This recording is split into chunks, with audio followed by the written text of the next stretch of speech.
So you read all over the internet about people and they run their car on water and hydrogen fuel cells and so on. You're running your car on hydrogen. You can't run a car on water. But you're using water. Right. You use water as the source material. You run electricity through it, and it breaks it down into hydrogen and oxygen, and then you can burn the hydrogen. All right, so you found a way to store a lot more hydrogen in hydride. The equivalent of a full tank of gas. You want to fill up your car. How much hydride do you need? Well, I'll show you.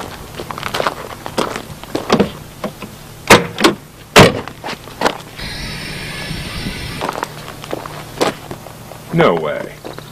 Yeah, that's the volume it takes to store enough hydrogen to propel this car close to 400 miles. Just about what it gets running on a full tank of gas. Wow. And it's a lot safer than gasoline. Really? Yeah, these tanks can be shot at with incendiary bullets or cut in half with a chainsaw, and you could throw a match on them, they just smolder like a cigarette, and you can't say that about a gas tank.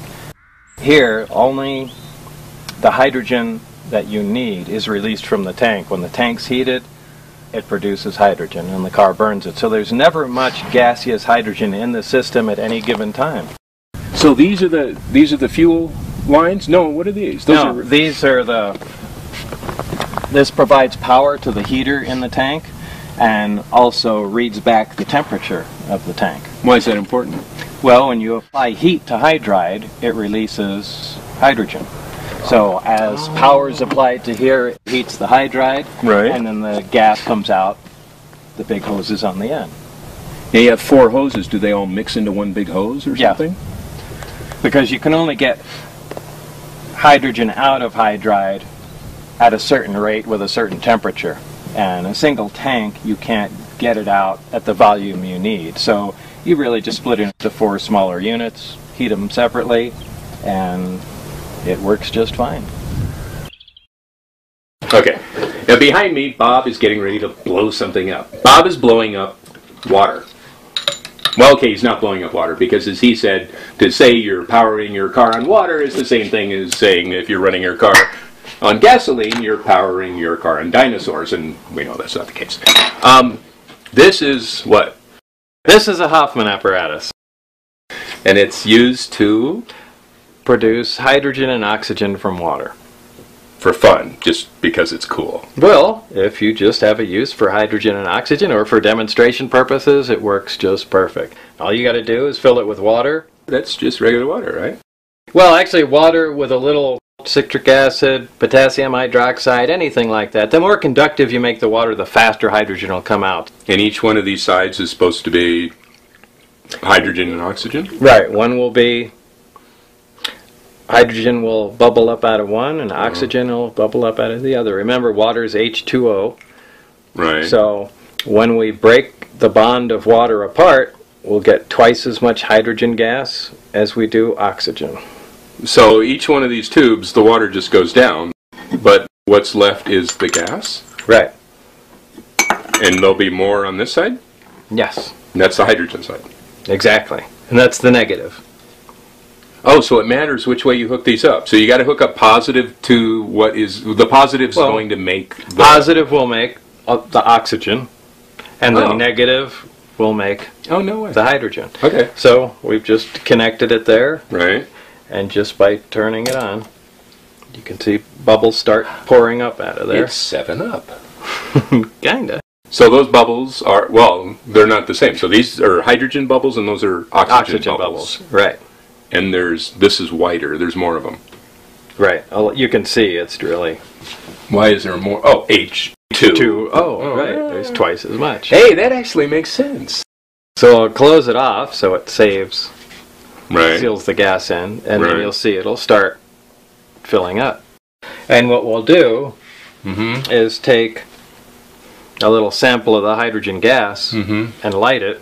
Right. And you can see that. What are these? You just have electrical current going to a piece of foil? Well, it's a piece of platinum foil, and the reason you need platinum in there is because it's very corrosive to a metal for electrolysis to occur, but platinum is highly resistant to corrosion.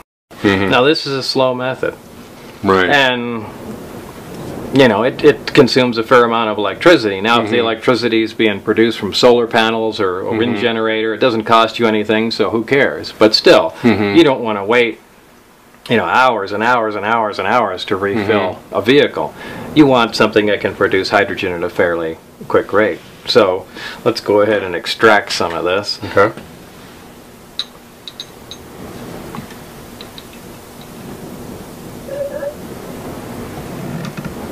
Look at that. Wow. So there's power of hydrogen. You see, just from water, something exploded. So this is the same thing that was inside the lab. Yeah, that was a small tabletop model. This is a large industrial version, essentially, which connects right to the water main. Right. So you can plumb it in like you connect your, you know, dishwasher, or just connect it to a garden hose. Right. And it's powered by either solar array, solar panels, which convert sun into electricity, or a wind turbine. Takes the wind, converts it to electricity, or any other way. But the idea is just to use complete green energy. Ideally, I like to run this one on solar. New Mexico gets a lot of sunlight, so that's really all there is to it. You connect it to a water line, plug it into your solar panel, and open the water line. Unit starts producing hydrogen, and when it has a sufficient quantity in there, let the hydrogen out, and you just leave it plugged into your car overnight. Now, this is the same as those other two tubes, right? Right. Hydrogen and oxygen, or Right. whichever one is. And the oxygen we have no use for, so we just vent off into the air. And the hydrogen... It's very nice of you. I'm sure the Earth would be proud. Well, it could use all the oxygen it can get. So the hydrogen, using the water pressure, is compressed into the hydride tanks. The water pressure, like a syringe, it pushes it right into the tank. Exactly. Well, there's the standard gasoline fill, but also there's a hydrogen in it, which you just click on, leave it on overnight, and as the generator makes hydrogen, it compresses it in there at a nice slow rate, and the tanks become full over a period of about 8 hours or so. Why can't everybody do this? I mean, gas is going on $5 a gallon. Right. The whole country's falling apart. We're killing people all over the world for oil. And this, you're driving a car on this, and you can do it, and you can convert any other car. Yeah, unless I'm sure there are cars that have some technical problems, but yeah, essentially any car can be converted. The whole problem to it is the material in the hydride. The hydride itself. One of the main components of it is classified as a weapon material, and it can only be used in thermonuclear weapons. And because, even though it's not a dangerous material, explosive, or anything by itself, just because it's used within those nuclear weapons that are obviously secret, and the components thereof, but because it's used in those, it can't be used for any other civilian purposes. So you can't even purchase the material. No. Which is why we had to make it. You made it? Yeah, we made it. But isn't that, don't you need big particle accelerators and things? So that was the one loophole. You can make the material, you can't buy it. So where's the particle? You have a particle accelerator? Yeah, so all you have to do is build a particle accelerator and you can make all the hydride you need. The biggest thing that stands in the way right now is just getting that material inside the tank, that hydride material. Right. And the reason you can't is because it's a weapon material. But there's nothing dangerous about it. No, it's just won't used blow in up. a weapon. Right.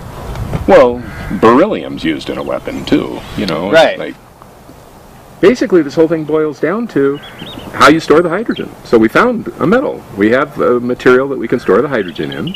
We have a material we can safely store hydrogen in, and a sufficient quantity to replace the gas tank on a car. Wow. That's it. Man, if we had just a fraction of what the oil companies are wallowing in right now. The budget of one day in Iraq, this entire system would be available to everybody.